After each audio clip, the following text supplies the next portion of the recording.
Bonjour à tous, j'espère que vous allez bien, c'est ton prof NT. Aujourd'hui on se retrouve dans un nouveau cours magistral pour parler de chimie organique et plus particulièrement d'effets électroniques. On va voir les effets inductifs, les effets mésomères. Je pourrais très bien séparer les cours magistraux en deux, c'est ce qui sera certainement fait un peu plus tard, hein. Mais là je voudrais que vous ayez une approche globale de tout ça. Je sais que c'est extrêmement difficile, ça fait partie des chapitres que vous mettez de côté. Donc là, si je peux, avec ce genre de vidéo, essayer de vous forcer à essayer de rentrer dedans, et ben c'est mon objectif, je serais très content que ça puisse vous aider, d'accord? Aujourd'hui, ton objectif à toi, c'est de maîtriser le concept d'effet inductif. Qu'est-ce qui est donneur, qu'est-ce qui est attracteur. Les effets mésomères, bien entendu, d'accord. Écrire les formes mésomères, comment tout ça se structure. Franchement, si tu arrives après l'heure là à comprendre comment on les écrit, bravo. Parce que ça demande plusieurs semaines d'entraînement en général, ok. On verra quand même le concept de règle de Huckel avec les systèmes aromatiques. C'est très simple, ça tu peux comprendre tout de suite. On verra ça ensemble. J'aurai pas le temps de vous faire la stabilité et réactivité. Je vous ferai ça dans un autre cours magistral. On ira plus dans les détails sur ce sujet-là. Hey, toi qui regardes ce cours magistral en replay, sache que si tu veux rejoindre la Team Live, tu es la bienvenue tous les lundis, les mardis, les jeudis et les vendredis matin de 9h30 à 11h chaque semaine. Pour pouvoir participer en direct, poser tes questions, je t'invite à rejoindre la promo d'NT. Le lien est en description de cette vidéo. Allez, pour ce, je te laisse tranquille avec le reste du cours magistral. Alors, qu'est-ce que c'est les effets électroniques?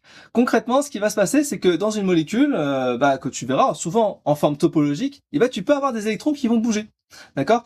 Et il peut y avoir deux systèmes qui se mettent en place, soit un effet inductif, soit un effet mésomère.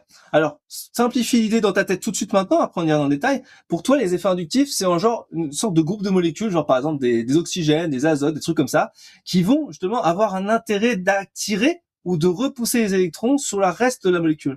Ça, c'est les effets inductifs. Pour les effets mésomères, ce que tu dois retenir, c'est que dès que tu as des doubles liaisons dans une molécule, c'est que potentiellement il y a un effet mésomère, d'accord? Donc il y a délocalisation des électrons, c'est ça qu'on verra ensemble. Et donc il faut qu'on comprenne les différences, d'accord? Donc vraiment, essaie de comprendre un truc très simple. Les effets inductifs, ça va être lié aux liaisons sigma, donc les liaisons qui sont profondes, covalentes, très extrêmement fortes, difficiles à casser, d'accord? Tandis que les effets mésomères, ce sont les liaisons pi, d'accord? C'est-à-dire les liaisons qui sont plutôt faciles à casser. Mais qui va gagner entre les deux en général? Eh ben, c'est toujours les effets mésomères, principalement les effets mésomères gagnent sur les effets inductifs. Mais ça, on le reverra un petit peu à force de s'entraîner, c'est l'objectif. D'ailleurs, aujourd'hui, on va faire pas mal d'entraînement, on fera bien sûr des QCM, pour prendre les notions, et on fera aussi quelques exemples que j'écrirai directement avec mon stylet d'ailleurs qui a disparu. Il est où ce stylet d'ailleurs? Il est caché là, le stylet. Donc par rapport aux effets inductifs, par rapport aux liaisons sigma, je vous ai expliqué, si vous avez un effet inductif qui est de type attracteur, donc on dira I- quand c'est attracteur, d'accord, on va avoir une attraction des électrons vers lui directement. Du coup, on mettra un delta-, ok. Ici, vous mettrez delta- sur la molécule qui va être électronégatif, d'accord. Il faut comprendre comment tout ça fonctionne, puisque vous avez toujours le carbone central. Souvent, on a un carbone central, on se fait toujours par rapport à ça. Et si on a un effet I- par rapport à un groupe, ça veut dire que le carbone central, lui, va faire d'étal plus, en général, d'accord? Et inversement proportionnel, puisque si on a un effet inducteur qui est plutôt donneur, donc on mettra plus I, donc ça va repousser les électrons. Dans ce cas-là, le carbone central aura delta-, tandis que de l'autre côté, on aura delta+, d'accord? C'est logique. Alors, vous devez comprendre cette notion-là rapidement. Et après, il faudra voir les classifications. Vous verrez, c'est assez technique, ça. Mais pour l'instant, on essaie de comprendre la différence. Par rapport aux formes mésomères, donc c'est lié aux liaisons pi, je vous l'ai expliqué, les effets mésomères qui sont dits attracteurs, donc avec un -m, d'accord? En fait, ils vont essayer d'attirer les électrons pi, d'accord? Ceux qui sont délocalisables. Mais il faut, bien sûr, pour cela, il faut deux systèmes. Soit vous avez des doubles liaisons, soit des doublés non liants. Deux possibilités. Ou même des charges positives ou négatives, ça peut fonctionner aussi, ça, ok? Vous devez avoir un système comme ça d'équilibre. Ça, c'est pour le concept de effet mésomère moins, M-, d'accord? Pour les effets mésomères donneurs plus M, ça va repousser, donc redonner, des électrons pi, donc délocalisables, ou alors sur les doublés non liants, pareil, c'est toujours identique à la même stratégie. Et dans ce cas-là, l'objectif, ça va être de pouvoir enrichir le système en électrons pi, d'accord? Alors pour cela, une fois que tu as compris les différents concepts, il faut que tu retiennes finalement les exemples, parce que si tu retiens tous les exemples, tu as tout compris. On va essayer de comparer un peu tout ça. Si on essaie de comprendre les différents effets, la partie inductif, on a dit que c'était sigma, c'est polarisé, c'est vraiment un objectif de polarisation.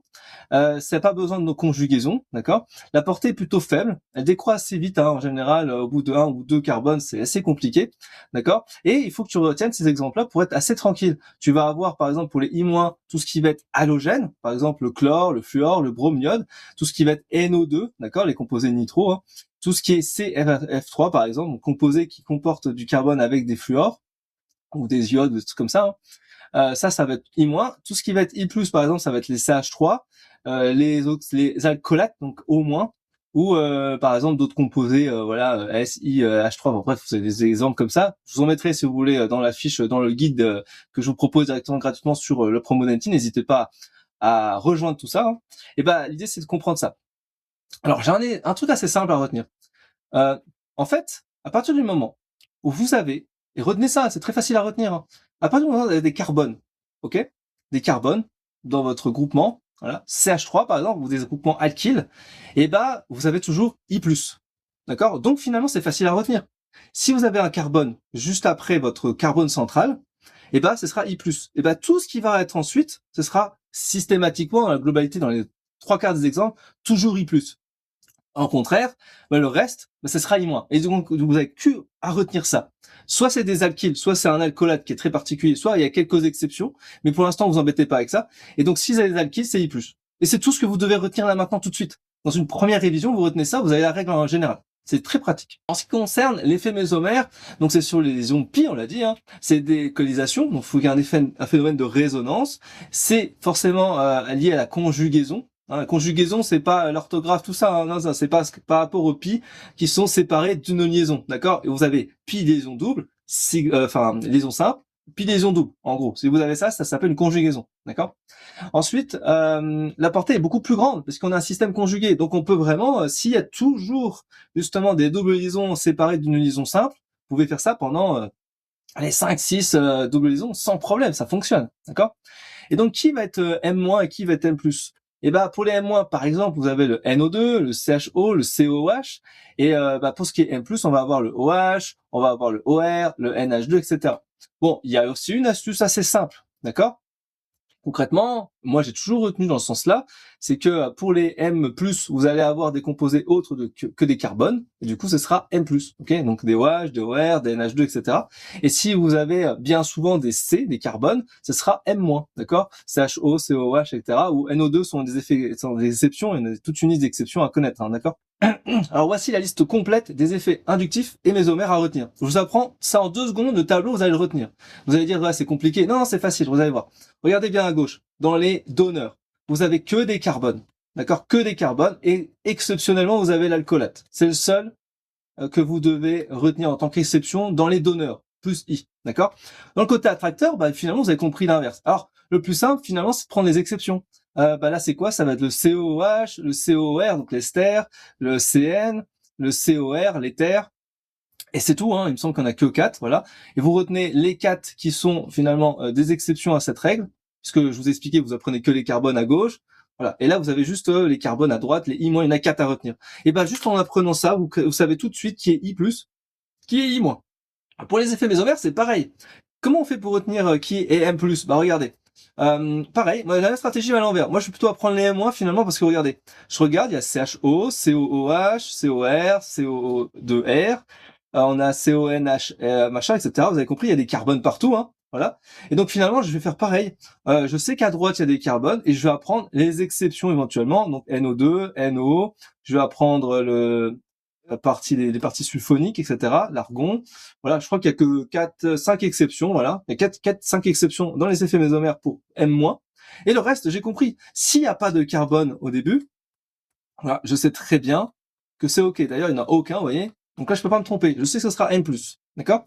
Alors, vous allez me dire, c'est bien joli tout ça. Comment ça se structure? On va s'entraîner après. Mais surtout, si j'ai une molécule où j'ai à la fois du I et du M, qui va gagner? Qu'est-ce que je dois mettre en avant, etc. Partez du principe que si vous avez dans une molécule un effet inductif et puis de l'effet mésomère, vous supprimez l'effet inductif pour partir sur l'effet mésomère. C'est toujours lui qui gagne en général, d'accord?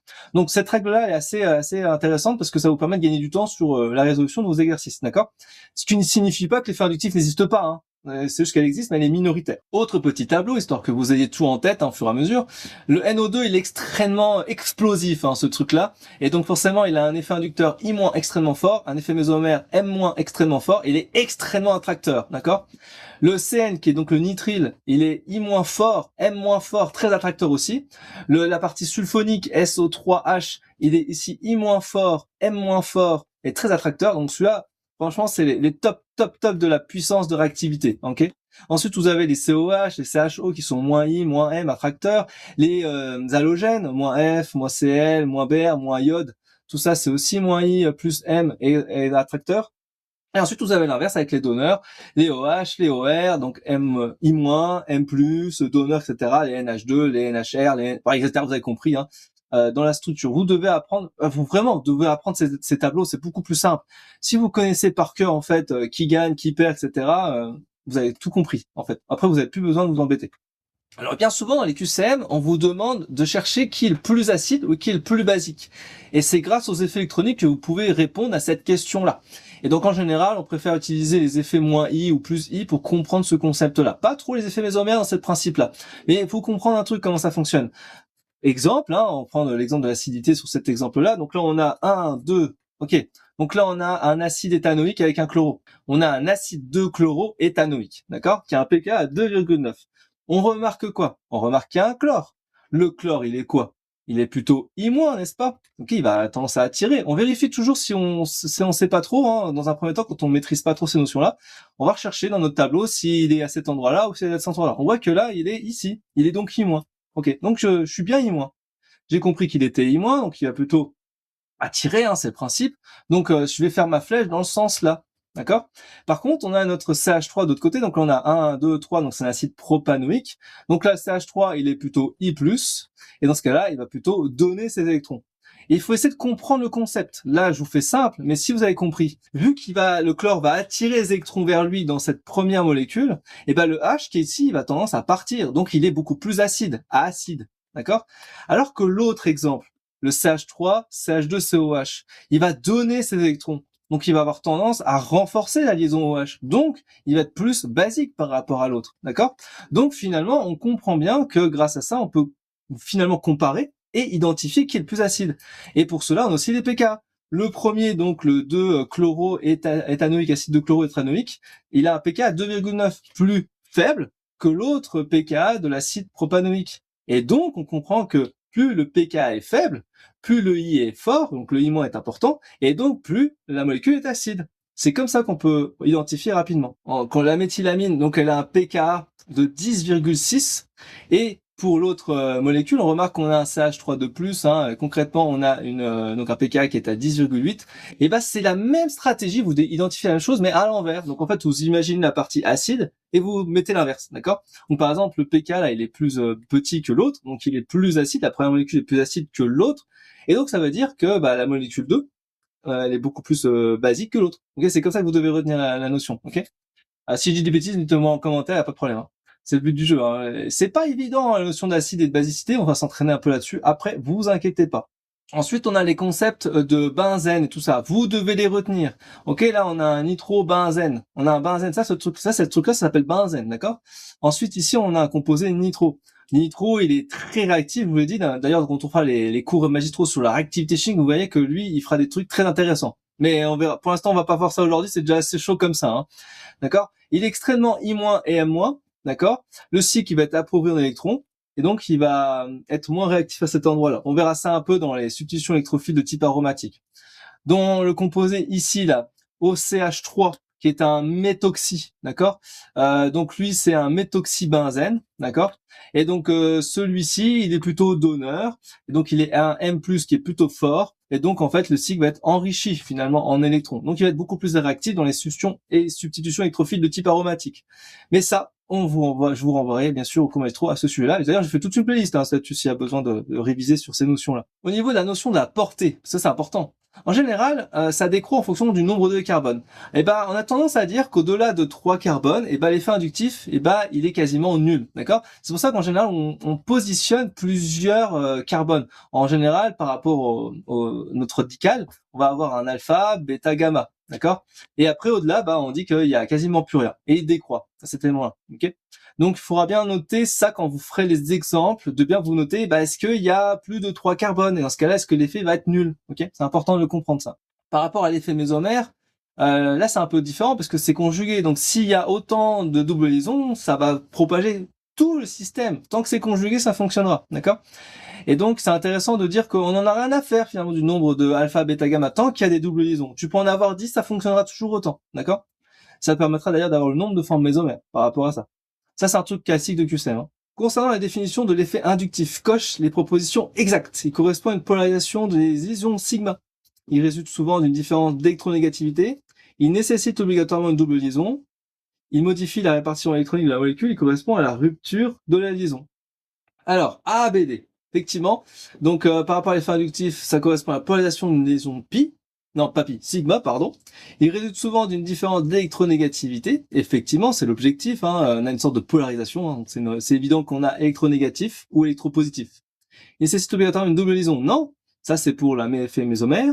Il modifie la répartition électronique de la molécule. Bah évidemment, hein, soit il attire, soit il repousse. Okay, et correspond à une rupture de liaison. Bien entendu que non, c'est pas son objectif, d'accord? Quand tu polarises, tu vas pas faire une rupture de la liaison, c'est logique. Hein. Concernant l'effet inductif attracteur, donc I-, un groupe I- attire la densité électronique. Les halogènes exercent généralement un effet -I, d'accord?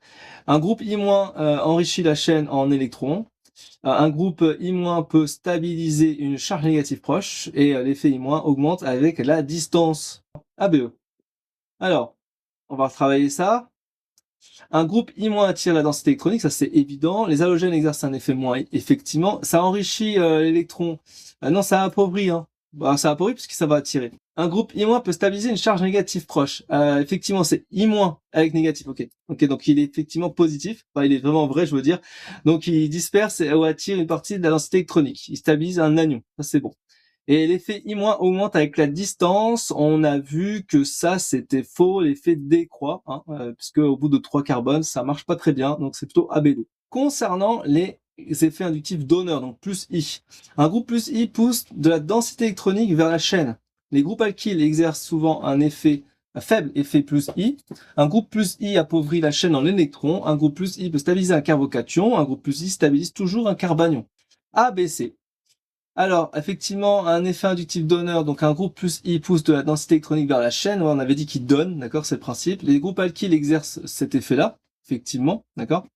Un groupe I plus appauvrit la chaîne en électrons. Il l'appauvrit, non, il l'enrichit, parce qu'il en donne, il enrichit, donc j'enlève celui-là. Et il peut stabiliser un carbocation, oui, c'est le principe aussi, hein. On verra ça, le concept des carbocations dans la activité chimique notamment. Et un groupe plus I stabilise toujours un carbanion. Non, bah, ça, du coup, ça va être l'inverse, hein, puisqu'il ajoute, il va pas pouvoir stabiliser. Donc, ça fera ABD. Concernant la définition de l'effet mésomère, il repose sur une délocalisation électronique. Il nécessite un système conjugué, il correspond à une rupture définitive de liaison. Il implique uniquement des liaisons sigma et il peut stabiliser la molécule.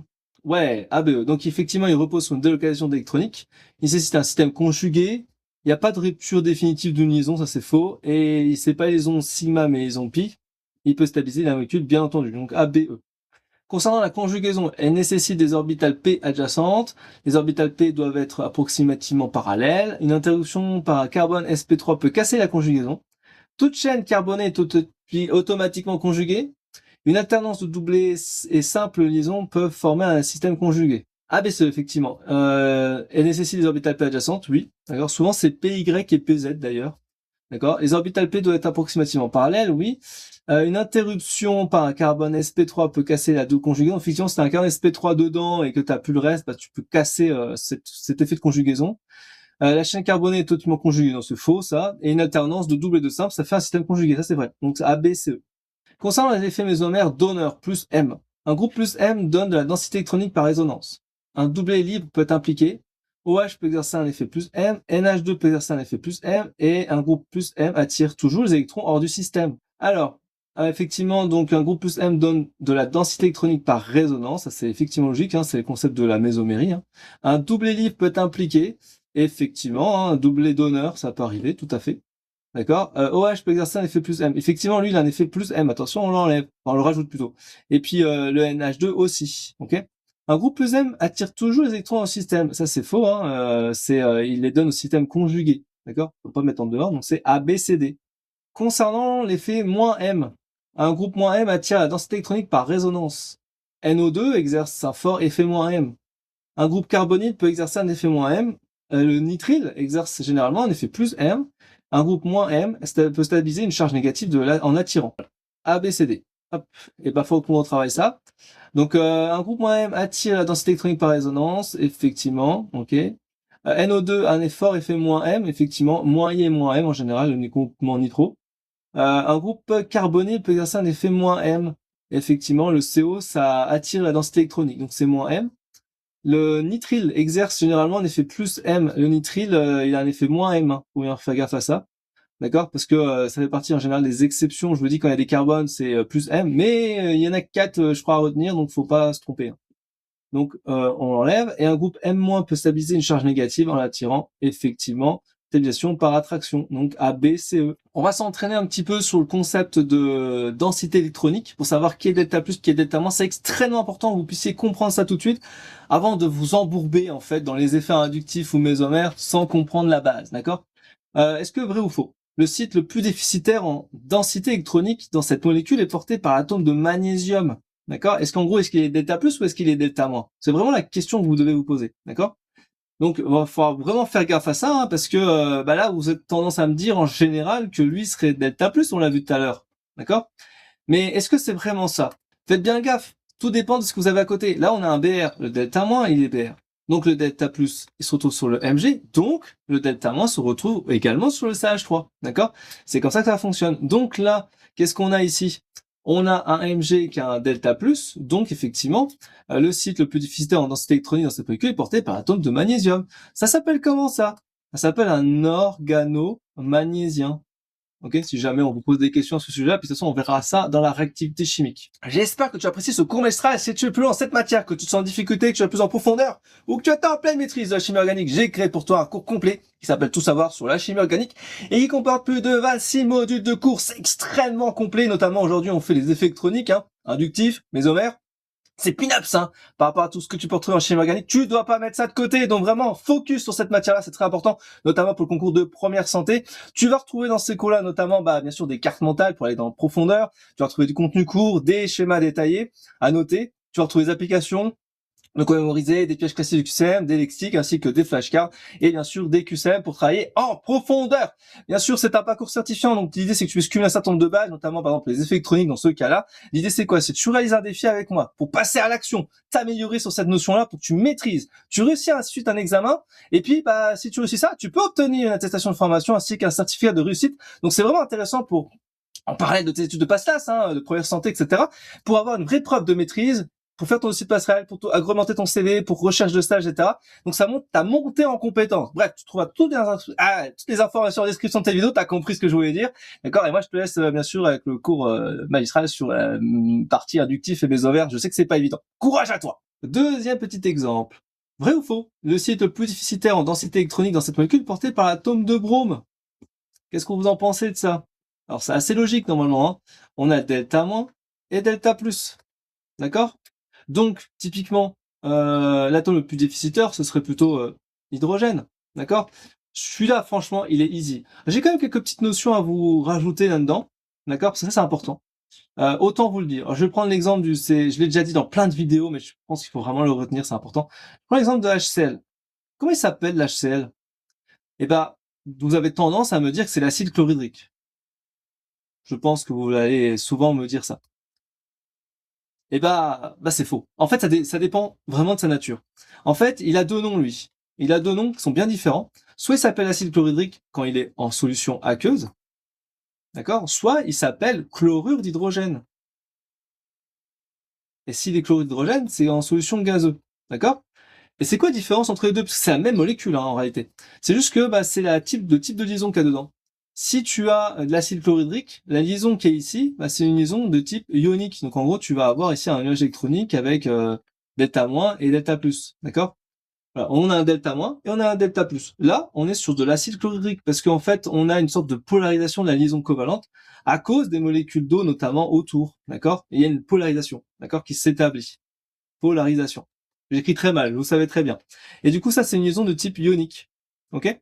Alors que si je prends le chlorure d'hydrogène en gaz, c'est une liaison qui est purement covalente. Hein, et je vous rappelle qu'une liaison covalente, pour faire simple, c'est un partage d'électrons. D'accord? Donc, ça veut dire quoi? Vous avez compris?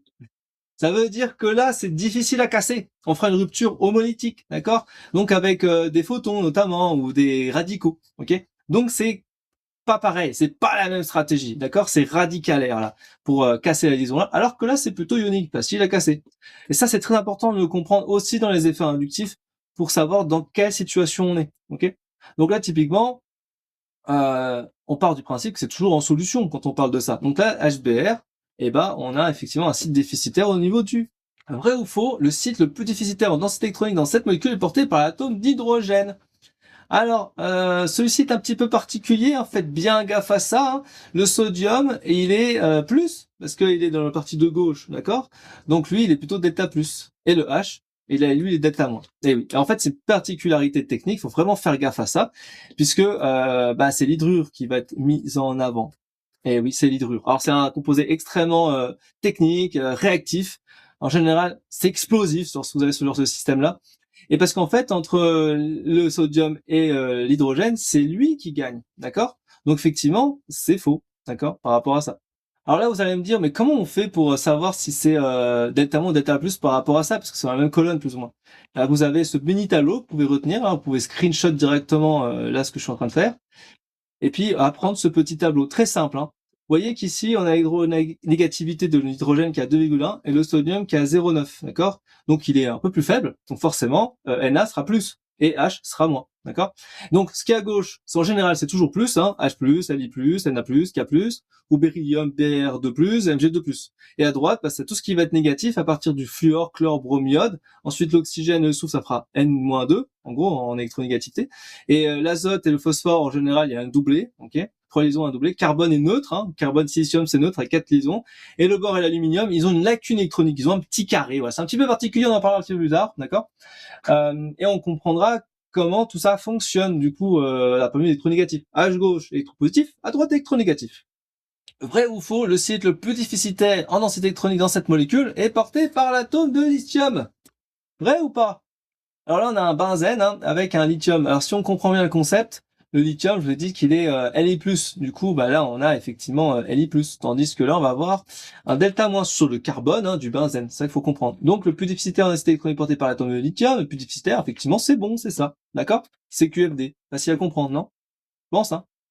Vrai ou faux, le site le plus excédentaire en densité électronique dans cette molécule est porté par l'atome de soufre. Ça, c'est un acide de type sulfonique, hein, donc c'est pas forcément si évident à retenir, mais faut vraiment comprendre ces différents exemples. Hein. Faut faire gaffe dans ce type d'exemple, puisque dans l'acide sulfonique, on a effectivement plusieurs oxygènes, et donc ici, on va avoir un delta+, tandis qu'ici, on va avoir un delta- sur l'oxygène. On regarde l'oxygène, non pas le soufre, on regarde l'oxygène, c'est ça l'intérêt, d'accord? Et donc le site le plus excédentaire, c'est note pas l'atome de soufre, hein, ça va être notre histoire de hydrogène, d'accord? Faites bien gaffe à ça. Donc c'est faux. Le site le plus excédentaire en densité électronique dans cette molécule, c'est l'atome de chlore. Excédentaire, hein. Donc c'est delta moins, delta plus. Donc dans cet exemple, effectivement, le site le plus excédentaire, c'est l'atome de chlore. Évident, d'accord? Pas de difficulté technique majeure dans cet exemple. Alors je vous propose maintenant qu'on essaye de dessiner les effets mésomères. Je vous préviens, vous allez galérer de ouf. Donc je vais prendre quelques exemples histoire que vous puissiez comprendre comment on fait, d'accord?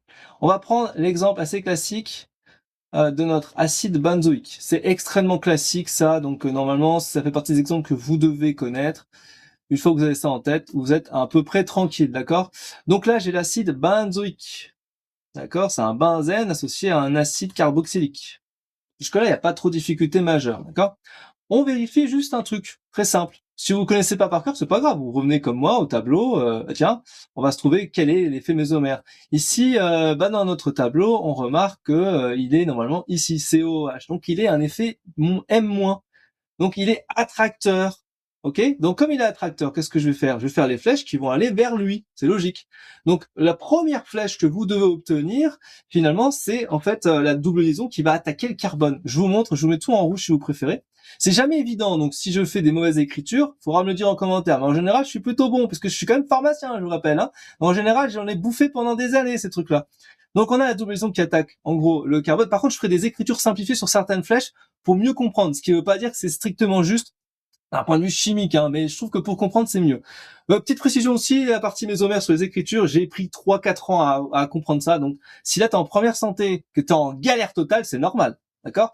Tu vas pas pouvoir savoir écrire ça en 2 secondes tout de suite maintenant. Il te faut beaucoup d'heures d'entraînement. D'accord? Moi, j'ai dû faire 3 ans d'entraînement pour comprendre à les faire parfaitement sans aucun problème technique. Donc, si tu galères, c'est normal. Je préfère le prévenir, comme ça au moins, il n'y a pas de problème. Si je mets dans ma double liaison ici, donc je prends mon double liaison, et je vais faire chanter les électrons vers mon carbone. Pourquoi? Parce qu'on a dit que ce composé-là, d'accord, il était IM-. D'accord? Et donc, si je fais attirer les électrons vers ce composé-là, et ben, stratégiquement, ce qui va se passer, je vais avoir une double liaison qui va se recroqueviller vers l'oxygène. Ok? Faut essayer de comprendre ça comme ça. Je prendrai quand même le temps, vous inquiétez pas, d'expliquer par cœur ce principe-là, parce que c'est quand même pas évident. Du coup, je m'amuse à dessiner, deux, trois bricoles comme ça. Je vous ferai pas tous, parce que c'est quand même assez technique. Mais je vous montre quelques exemples comme ça. Donc je refais mon benzène comme ça, je mets effectivement à cet endroit-là, du coup une double liaison, puisque je recroville la double liaison du dessous vers le dessus. Et puis ici, je vais ici effectivement avoir mes trois doublés avec un moins. Je touche pas à mon OH qui est à gauche. Mais ça provoque quoi? Ça provoque du coup ici un plus, puisque je suis déficitaire, étant donné que j'ai un électron qui a été migré ici pour faire une double liaison. Du coup, je suis déficitaire ici, j'ai donc un plus, d'accord? Et j'ai un plus à un moins. Ça doit être équilibré, les formes mésomères. Si c'est pas équilibré, c'est que vous vous êtes trompé quelque part, d'accord? Ensuite, je fais la même stratégie. Étant donné que j'ai une double liaison ici, pareil, je fais recroviller ma double liaison sur notre liaison juste au-dessus, puisqu'il y a un plus. Faut quand même que je compte ce truc-là, d'accord? C'est important. Le truc au-dessus, on n'y touche plus maintenant, d'accord? Ensuite, ce qui se passe, c'est que je vais dessiner ma molécule. Donc là, j'ai pris ma flèche. Donc ça veut dire que je vais avoir une double liaison ici, c'est évident, on a compris l'idée. Et comme j'ai délocalisé ma double liaison ici, j'ai un plus à cet endroit-là maintenant, d'accord? Un plus à cet endroit-là, ok? Et je fais pareil, je continue ma chaîne, je vais pas m'arrêter là, il faut avancer. Du coup, je fais mon benzène. Voilà, ici, j'ai ma double barre qui va s'effacer, vous allez voir. Donc, double liaison carbone avec mon oxygène, avec mes trois doublés et mon moins.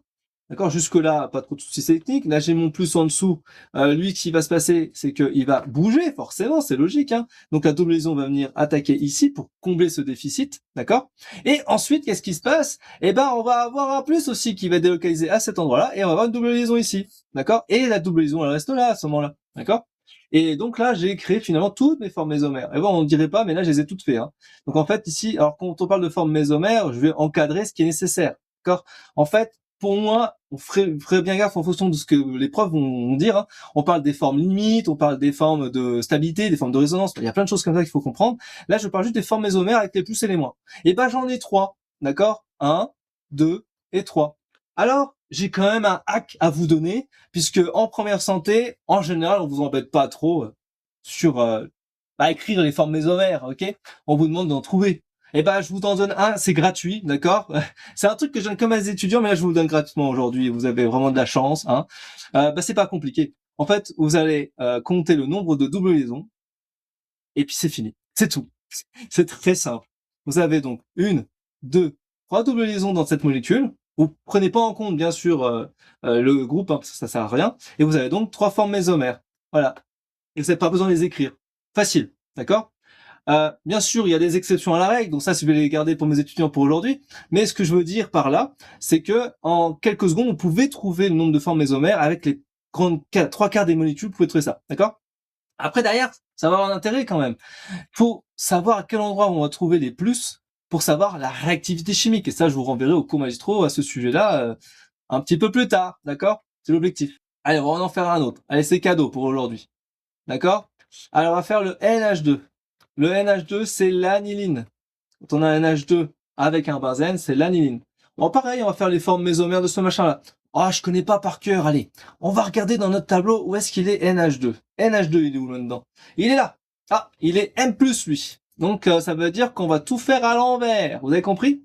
Donc, ça veut dire qu'au lieu de l'attirer, comme tout à l'heure, mes électrons vers notre composé, donc notre groupe, je vais faire l'inverse. Je vais aller pousser. Je vais donner des choses.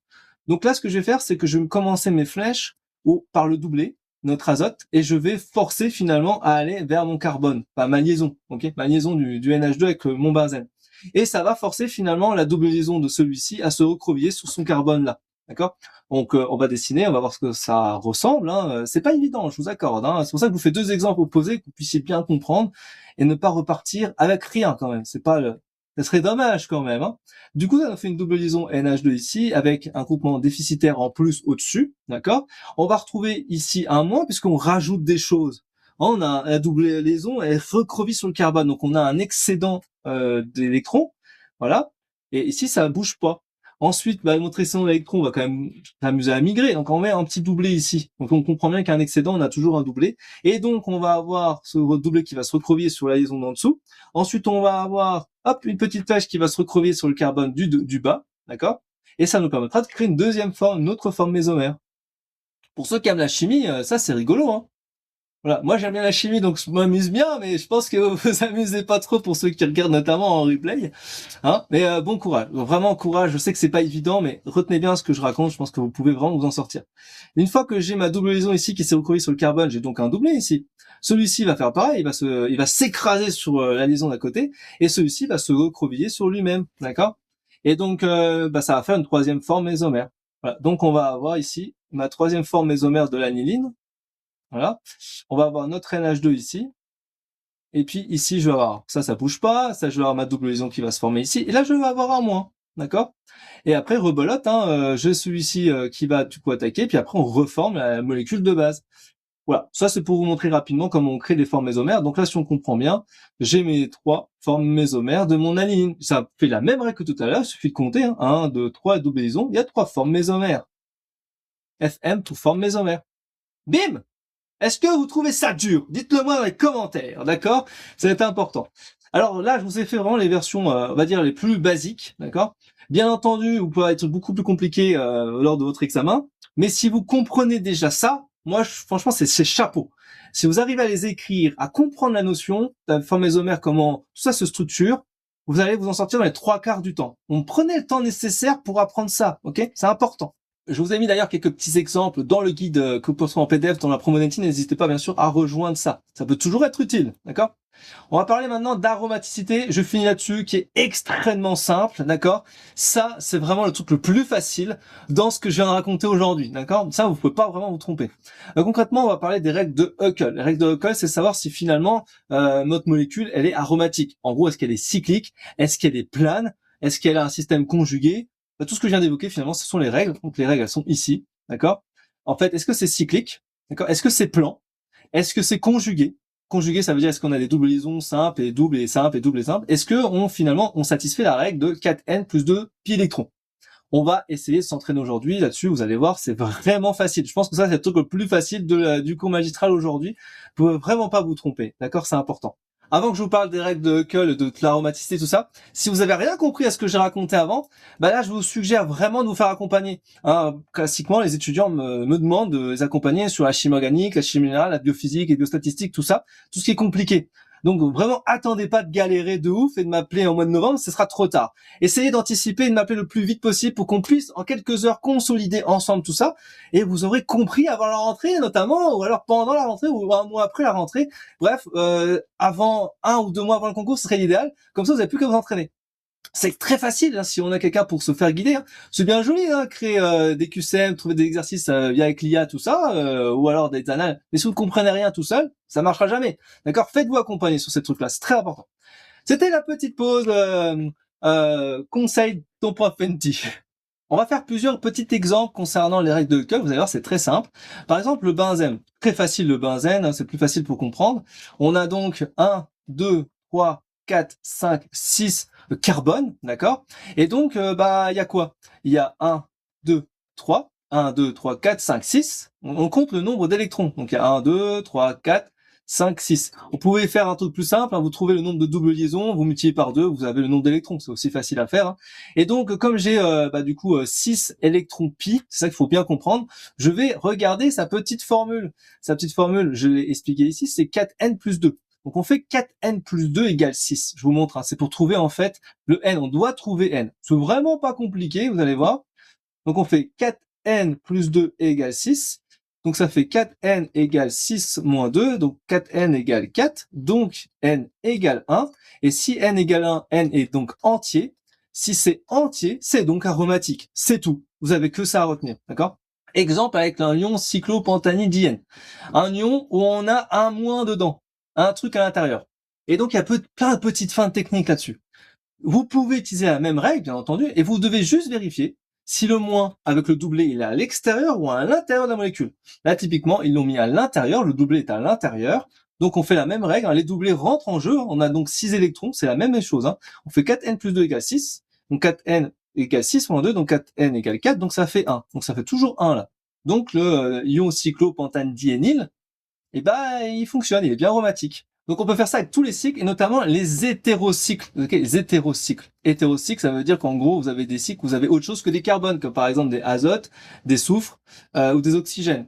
Alors là, faites bien gaffe dans la façon de faire le calcul. Exemple, la pyridine. Eh ben la pyridine, on a un doublet de l'azote, mais qui est situé à l'extérieur. Il rentre pas en ligne de compte dans la formule, d'accord? Donc on regardera que les électrons délocalisables. Il y en a 1, 2, 3, 4, 5, 6. On fait le même calcul que tout à l'heure. 4N plus 2 égale 6, ça vous donne N égale 1. Donc la pyridine est bien aromatique. Et le doublet qui est à l'extérieur ne participe pas à la conjugaison, d'accord? Si on prend l'exemple du thiophène qui est juste à côté, bah c'est pareil. On remarque qu'on a deux doublés. On en a un qui est à l'intérieur, un qui est à l'extérieur. Celui qui est à l'intérieur, il rentre en ligne de compte. Donc ça fait toujours, il y a 6 électrons. Donc on fait la même formule, ça fait N égale 1. Pareil, il est aromatique, on a juste un doublé qui est à l'extérieur. Celui qui est à l'extérieur, on ne prend pas en compte, celui qui est à l'intérieur, on prend en compte. Je vais très vite quand je parle aujourd'hui, mais je pense que vous avez compris l'idée. Ensuite, vous avez le pyrrole. Le pyrrole, c'est pareil, on a deux électrons qui sont à l'intérieur avec le doublé, donc on fait la même règle, ça fera N égale 1, il n'y a pas de doublé à l'extérieur, c'est parfait, il est pyrrole, il est bien cyclique, d'accord? Ça fonctionne bien, il est bien aromatique. Le furane, c'est pareil, on a un doublé qui est à l'intérieur, un doublé qui est à l'extérieur, on prend en compte celui qui est à l'extérieur, on prend celui en compte qui est à l'intérieur, et du coup ça fait 6. Donc ça fait N égale 1. Donc c'est bon, ça fonctionne. D'accord? Vous avez compris l'idée? Les règles de Huckel, c'est vraiment facile, vous pouvez pas tout tromper. Si on prend l'exemple du naphthalène, le naphthalène, faut bien faire gaffe à ça, Le naphthalène, ce serait dessiné comme ça, par exemple. D'accord? Donc on a, dans le naphthalène, on a 1, 2, 3, 4, 5, double liaison, ça fait 10 électrons. D'accord? Et donc si on fait la formule 4N plus 2 égale 10 électrons, ça fait donc 4N égale à 10 moins 2, donc 8. Donc 4N égale 8, donc N est égal 8 sur 2, donc ça fait N égale 2, ok? Et donc si c'est entier, c'est ok. Si c'est pas entier, c'est mort, d'accord? Donc faut vraiment faire gaffe à ça. Allez, je vous propose qu'on s'entraîne un petit peu sur les règles de Huckel, vous allez voir, c'est extrêmement simple. Est-ce qu'il est aromatique celui-ci? Eh ben, vous comptez le nombre de doubles liaisons, nombre de 2 électrons, c'est plus simple, 1, 2, 3, 4, 5, 6. Vous faites la formule, 4N plus 2 égale 6. On a vu tout à l'heure plusieurs fois que ça fait N égale 1. En fait, vous voyez là, typiquement, c'est ce genre de comportement que vous devez avoir en QCM. Vous savez exactement combien il y en a, vous n'avez pas besoin de refaire le calcul, vous savez tout de suite qu'N égale 1. Et ben, à force de s'entraîner, c'est instantané. C'est ça votre objectif, d'accord? Donc, si je vais trop vite, c'est normal, j'ai l'habitude, moi. Prenons cet exemple-là. Ok, là j'ai deux électrons de bêta à l'extérieur, donc ça fait 4N plus 2 égale du coup 2. Donc ça fait 4N égale 2 moins 2. D'accord? Donc N égale 0. Donc N égale 0. Si N égale 0, c'est pas entier. Donc c'est pas aromatique. Il faut faire gaffe à un petit truc, c'est que si on vous indique pas le doublé, il faut savoir s'il est à l'intérieur ou à l'extérieur. Celui-ci, on l'a vu, il était caché là. Ouais, regardez, je vous le remonte. Il était caché là, ici. Voilà, c'était celui-ci. D'accord? Le cyclopentane diényl. Voilà. Donc celui-ci, notre moins, il est à l'intérieur. Alors ça, forcément, faut connaître bien la structure de Lewis. Si vous voulez, je vous ferai un cours magistral sur les structures de Lewis, si ça vous intéresse. Faut me le dire en commentaire. C'est comme ça que ça fonctionne. Donc du coup, on fait 4N plus 2 égale 6, N égale 1. Donc c'est bien aromatique, pas de problème. On continue. Celui-ci, qui est donc notre anthracène. 1, 2, 3, 4, 5, 6, 7. Ça fait N égale 14, enfin ça fait 14 électrons. D'accord? Donc 4N plus 2 égale 14. Donc 4N égale 14 moins 2. Vous faites tout, la démonstration. Ça fait les 12. Donc N égale 12 sur 4. Donc ça fait 3. Donc c'est entier. Donc c'est aromatique. D'accord? Celui-ci, est-ce qu'il est aromatique? Faites bien gaffe à ça. N'allez pas trop vite dans les calculs. On remarque un truc là. Il y a un trou. Il est pas cyclique. Pas cyclique. Donc, il est pas aromatique s'il est pas cyclique. Celui-ci, par exemple, est-ce qu'il est aromatique? Faites bien gaffe, celui-ci, il est pas plan. Et oui, si on le redessine un peu comme ça, en fait, on remarque qu'il est en 3 dimensions. D'accord? Donc, s'il est en 3D, il est pas plan. Bim bam boum. Donc, il n'est pas aromatique. Si vous avez compris les différentes règles, qu'il est cyclique, qu'il est plan, qu'il est conjugué, qu'il satisfait la règle de 4N plus 2 électrons, vous avez compris qui est aromatique, qui ne l'est pas. Et il suffit simplement après de s'entraîner un petit peu de temps en temps par semaine, et normalement, ça devrait le faire. Bon, on a vu pas mal de choses aujourd'hui, on a vu les effets inductifs, les effets mésomères, l'aromaticité, avec les règles de Huckel, tout ça. Et encore, je vous ai rien fait du tout, d'accord? C'est un tout petit morceau de ce que vous pouvez voir sur les effets électroniques. Il y a encore plein de choses sur lesquelles il faut qu'on travaille. Je ferai d'autres cours magistraux à ce sujet, vous inquiétez pas, parce qu'après on parlera tranquillement étape par étape sur la réactivité chimique. Et donc bien entendu, il faut que tu travailles ça en profondeur, notamment avec beaucoup d'exercices, beaucoup d'entraînement, beaucoup de QCM. Et pour cela, je t'ai créé un cours complet qui s'appelle Tout savoir sur la chimie organique. Il comporte énormément de modules de cours. Là, on ne voit qu'une petite morceau, c'est vraiment un bricolage. Il y a rien du tout par rapport à ce que tu peux retrouver. C'est un parcours certifiant, donc l'idée c'est que tu puisses bien sûr réaliser des défis avec moi pour aller beaucoup plus loin et apprendre davantage. Tu puisses réaliser bien sûr un certain nombre d'examens pour ensuite obtenir une attestation de formation ainsi qu'un certificat de réussite. L'objectif c'est d'avoir une vraie preuve de suivi et surtout pour consolider ton dossier de passerelle, même pour recherche de stage ou agrémenter ton CV. L'idée c'est que tu puisses monter en compétences. Bref, tu as tous les éléments en description de cette vidéo. J'arriverai jamais à conclure comme ça, c'est pas grave. Donc tout est en description de cette vidéo et bien entendu si tu veux me contacter, c'est contact@tonprofnt.com. En tout cas, clairement, si tu as besoin de cours individuels ou de suivi là-dessus, n'hésite pas à me contacter, c'est vraiment très important. Ne mets pas ça de côté, vraiment. Ça fait des ravages chaque année, d'accord? Moi, je te retrouve bien sûr pour d'autres vidéos. Bien sûr, like, boost et abonne-toi à la chaîne. Je pense que j'ai tout dit sur la conclusion. Je te retrouve pour d'autres vidéos. À très vite. Ciao, ciao, ciao, ciao, ciao.